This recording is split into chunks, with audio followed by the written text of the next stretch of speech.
Hi all, Jacob Austin here from QS.Zone and welcome to episode 105 of the Subcontractors Blueprint, the show where subcontractors will learn how to ensure profitability, improve cash flow and grow their business. Today's episode is continuing our mini-series on growing your business.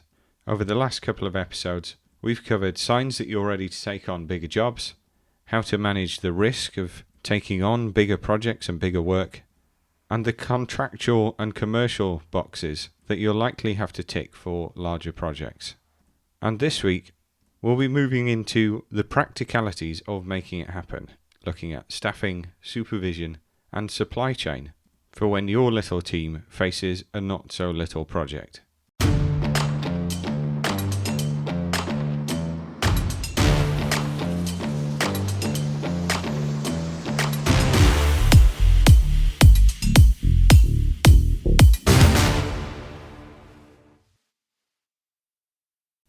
So, you've secured a big project.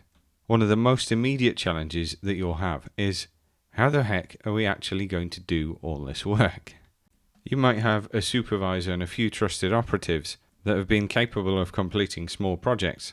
But depending on the scale of the job you've secured, you might be needing a large crew or possibly multiple sub-teams. You need to be able to manage them effectively and ensure your supply chain can keep up with the needs for materials, equipment, and work that you sublet yourself. So I'm going to break this down into 10 key considerations to help you plan for growth. Let's start with workforce planning. This is important because you don't want to overstretch your people. You want to have the right balance so that you can complete the work in front of you without overcommitting and perhaps increasing your overhead to the point where it makes you less competitive. So it can be a difficult balancing act. But if your project is demanding more workforce than you've currently got within your business, then clearly something is going to have to change. And you've got a few options, which are hiring more direct employees, using agency labour, bringing in sub-subcontractors, or a combination of all of those options. Each one of those has its own pros and cons. Hiring direct staff gives you more control and invests your company's money in its capacity in the longer term. But it can be slow to do and it can be challenging, especially with the current construction skills shortage. A 2022 survey by the Federation of Small Businesses showed 78% of small businesses in the construction sector that tried to recruit had difficulties due to the lack of skilled candidates. There are persistent skills gaps in the construction sector, and it can be tough for SMEs to attract talent. You might be competing with bigger firms offering higher wages or other perks like pension contributions that you're unable to compete with. If you do decide to hire, start early. The recruitment process can be a lengthy thing, and I say that having spent many an hour interviewing candidates for myself. The pool of good quality candidates is very shallow, and you may need to kiss a few frogs before you turn up with a shining prince. One mistake with scaling your business is waiting until you're absolutely desperate to hire and then taking whoever's available, even if they're underqualified or they're a bad fit for your business. Hoping that a bad hire works out can lead to real poor quality work and even safety issues. And as well as the skills that you absolutely need for your trade, you should also be considering certain traits that you need your employees to have, given the scenarios they're likely to come up against. I'm sure a lot of tradespeople can quote the technical standards for their particular trade. But if you're trying to recruit a supervisor, what are their management skills like? How do they manage people that are underperforming and get the best out of them? What skills do you need your employees to have? Beyond just checking what the NHBC book says about this detail in this scenario. Anyone can quote regulations. And regulations are always there for people to refer to. But the skills, be it management, negotiation, being calm under pressure, think about what your business actually needs from a particular employee and frame some interview questions around those skills. You want to hire people for the long term, so making sure they're a good fit needs to be a good part of the interview process. It's not just a case of filling roles with whoever you can get your hands on. So, a better approach would be to continually be on the lookout and continually recruit for the right kind of skilled workers that you'll need for your next job. Perhaps if you can add a couple of them, knowing you'll utilize them in a few months' time when the big job starts, you might be increasing your cost in the short term, but it's less expensive than having a project sink because you're short-staffed when it gets to site. Using agency or labour-only subcontractors might be a good way to plug a gap, either if you're not ready to commit to permanent hires, or to handle the peak requirements of a project without overcommitting your business and saddling yourself with a large overhead in the longer term. It gives you the flexibility to scale up and perhaps scale back down as you need to, and many firms do it, but it can be expensive, factoring in agency markups and sometimes even risky for quality because you might be getting folks who are unfamiliar with standards and methods on your particular job, needing more supervision. Having said that, it might be a good way to try before you buy. If you're able to hire in handfuls of workers through an agency and keep them for 10-12 weeks to test how good they are, then it's going to give you more certainty than any interview process to hire them with confidence. But reliance on agency labour and using too much of it can drive up your costs and erode your profit margin. So it needs to be used appropriately. It is still a good lever for you to pull on, especially for general labour or trades that are more commoditised. You've also got sub-subcontracting, where you bring in another small subcontractor under you to handle a portion of the works. For instance, if you win a big plastering and interiors job, you might look at subletting the suspended ceilings portion to a specialist subcontractor. Or you might split the job down by floor or area and give a portion to another firm. This can share the load, but you've got to be cautious with it. The minute you sublet your own work, you're an employer to them in the same fashion that the main contractor is employing you, and you'll owe them money. You'll have to manage their quality and their schedule. You'll have to manage valuations from them. And you could be on the hook if they mess up and you're unable to get them to complete their defects. So if you do end up using a sub-subcontractor, then make sure you use a proper subcontract with them that flows down terms from your contract with your main contractor to them, especially about timing, specs, and safety. You're also likely to need the main contractor's consent to sub-subcontract. They often won't object to that, but it is just something to bear in mind and make sure you don't fall foul of. On the plus side, if you pick a reliable partner, it can significantly extend your capacity to do bigger and more complex work. It's not uncommon for SMEs to team up, just have clarity on responsibilities. Regardless of the method of recruiting operatives, you can't overshoot your supervisory capacity. If up until now you've personally supervised every job, then be aware that you can't supervise 30 people across a large site alone. You might need a site supervisor or foreman or several foremen. It could be someone that you promote from within or somebody that you hire, and you need to plan for that. A good supervisor will keep the team productive and handle day-to-day issues whilst you focus on higher level management like coordinating with your client, looking ahead on materials and so on, and they will try and keep all of your labour gainfully employed and earning money. On big sites you might need a non-working site manager for your crew. This would be the person that attends coordination meetings, does the paperwork, whilst a foreman or a working foreman handles sub-teams that are working beneath them. You need to consider what the best structure is for delivering your project. And moving on to item 2, let's say you decide to promote internally or stretch your existing team. Then you need to consider whether the people you're promoting have got the right skills or whether they need a further training to embody the new roles that you're giving them.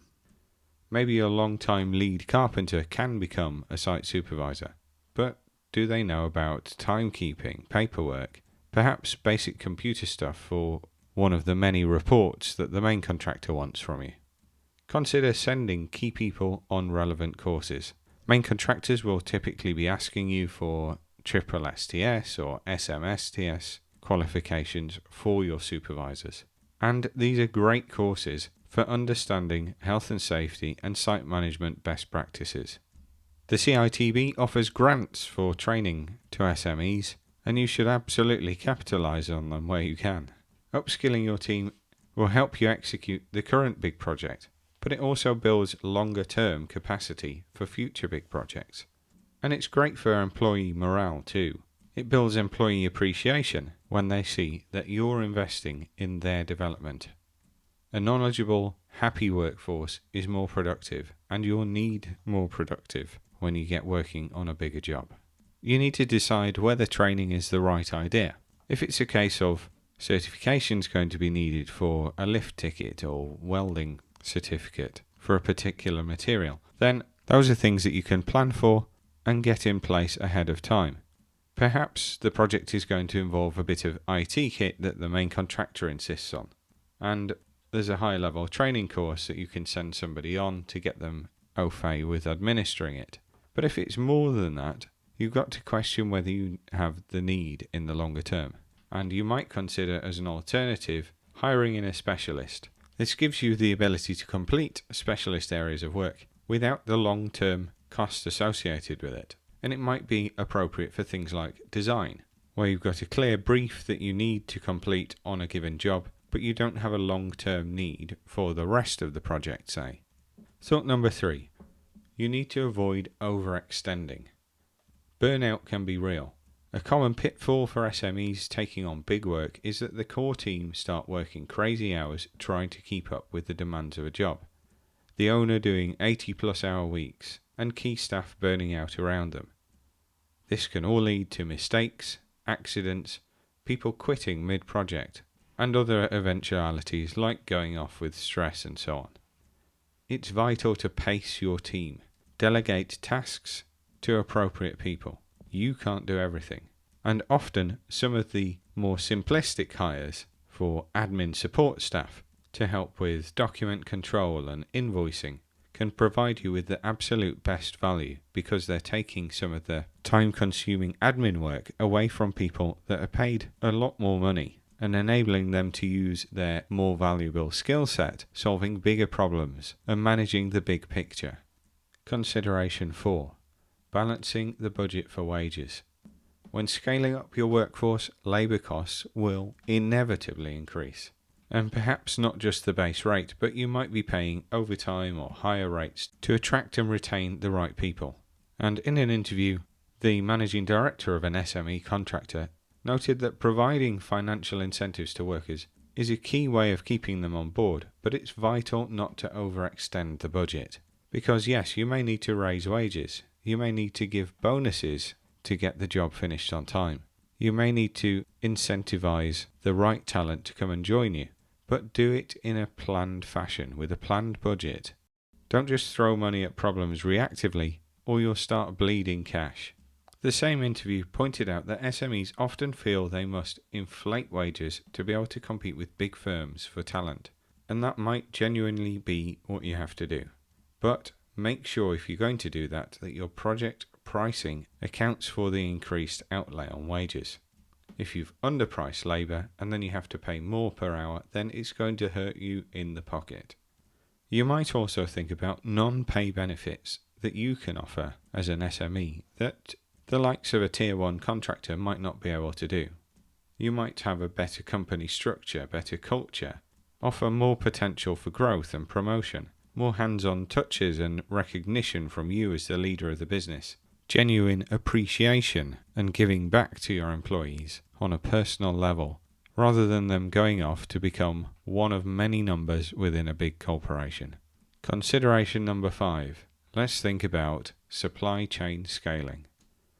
On the supply side, think about how you're going to procure material for a larger job. Are your current suppliers able to handle the volume and the schedule that you need? You might need to order larger quantities and maybe even in bulk, and you may be able to get big trade discounts and bulk rates. Larger projects probably will improve your purchasing power. But on the flip side, your supplier might worry about offering too much credit to you if you're suddenly ordering 10 times your usual volume. So you need to communicate with them. Talk to them about how much material you're going to need and when, how much credit that's going to need, before you'll start seeing payments roll in from the main contractor so that you can pay that money out. Reliable supply is crucial to you to be able to deliver the work. The losses that you can incur off the back of inconsistent supply can be horrendous. We're talking standing time, we're talking delays, we're talking impacting other subcontractors on the same site, and all of these things can be avoided by having the material there when you need it. But that brings other considerations, such as storage and logistics on the site. Is the storage available for the volume of material that you need? Often on large sites, the main contractor controls logistics quite tightly, and you'll have to coordinate closely with them to ensure that you've got space for what you need and when you need it. You might also have to book in deliveries in advance, or book slots of lifting time on a crane or forklift to get your materials distributed. Not all of these things might affect you, but you should still consider them and ask the questions. And a final thought on materials is the lead-in period. When do you need to place an order to be able to get the material secured, delivered to the site ahead of install? Thought number 6, quality and supplier management. If your work's going to involve working with sub-suppliers like an off-site manufacturer or a fabricator of a key component, are you confident in the quality that they're going to deliver? Can they facilitate the quantities that you'll need and when you'll need it? Buying larger quantities from the same supplier that you've used all along might be a great way to make sure you get the right quality that you need. If you've been trusting them for years, then presumably they know how to deliver to earn that trust. But delivering at pace can be a different thing.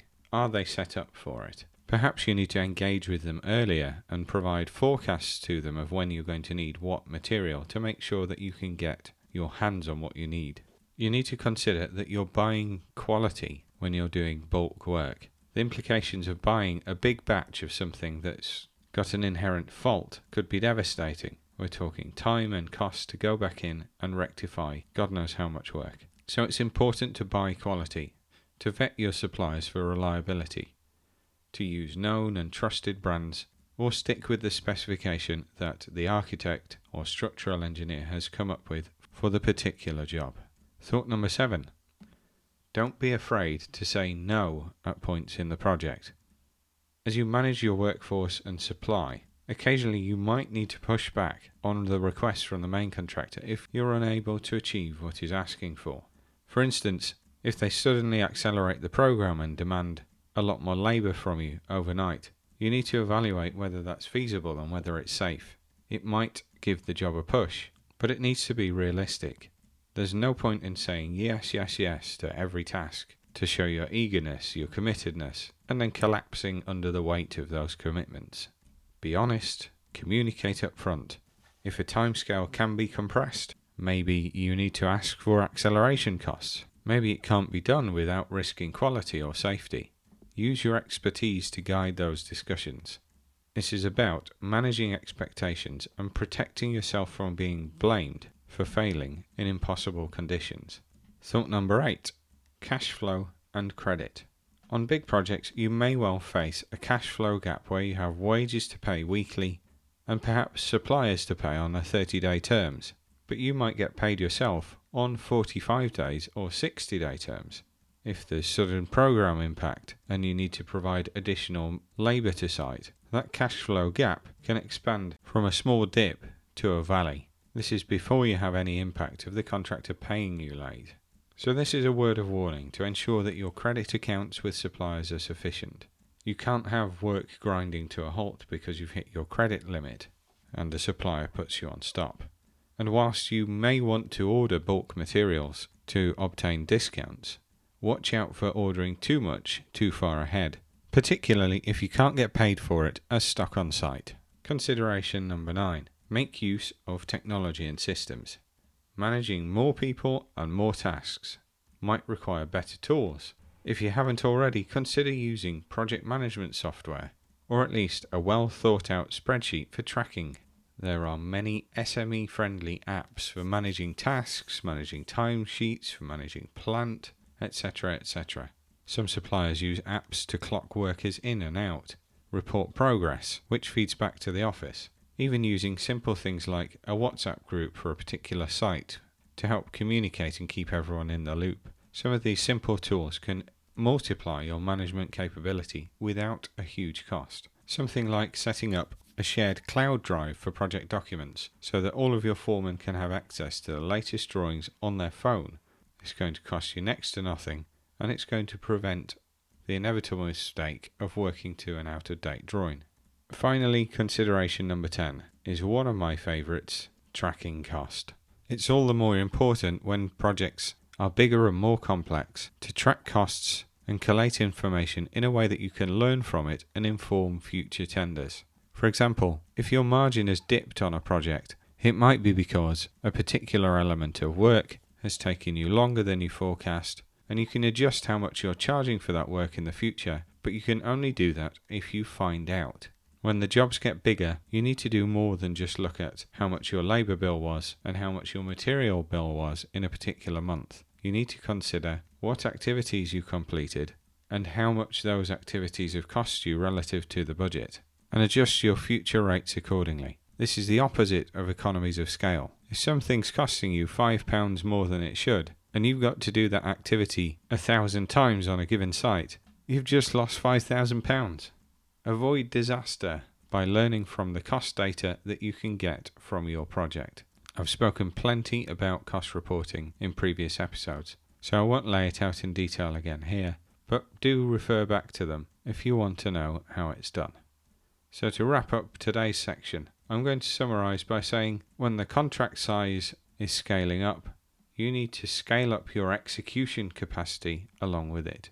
People, process and supply chain are going to be your lifeblood. Plan it out, speak to people, invest where you need to, be it in supervision, training and attracting the right talent. Monitor your performance and how your team is coping. A larger project is going to be more like a marathon than a sprint, and you might need to adjust pace and resources along the way in response to the typical challenges of a construction project. But with good planning and good management, what you'll find is that your small team can achieve mighty things. Okay, so that concludes this week's episode of the Subcontractors Blueprint. I'm going to continue this mini-series on growth with one more episode next week, which is going to cover 7 pitfalls, and more importantly, how to avoid them as you step up into taking on bigger projects. So thanks again for tuning in to today's show. My mission with the podcast is to help the million SME contractors working out there in our industry. So if you've taken something of value away from today's show, I'd love it if you'd share the show and pass that value on to somebody else who'd benefit from hearing it. And of course, subscribe yourself if you haven't already.